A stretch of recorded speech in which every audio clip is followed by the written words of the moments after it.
Kiukweli lengo lako ndio lengo letu. Na hicho unachokitaka ndicho tunachokitaka sisi. Kwa hivyo hichi tutakachokwenda kukifanya, nitatoa mfano. Let's say Arusha tumesikia kulikuwa kuna Samia Cup. Kila sehemu tunasikia sehemu wanasema Samia Cup. Lakini yetu sisi tuko na display. Na kwa maana hiyo basi this time nimeona nikushirikishe kakaangu kwa sababu wewe ufanyaje vitu vidogo.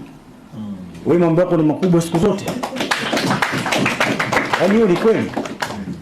Kakaangu akisema bwana sasa hivi nataka festival ya Mantilie itafika mpaka Marekani. Kwa hiyo hili jambo kwetu sisi lilikuwa dogo, lakini kwake lishakuwa kubwa tayari. Ndio maana umeona nimekuwa na moyo na nguvu ya kujivuta mpaka hapa, kwa sababu kama umeona zile namba zilikuwa ndogo, sasa hivi nadhani sija hata Cuba zitawafikia.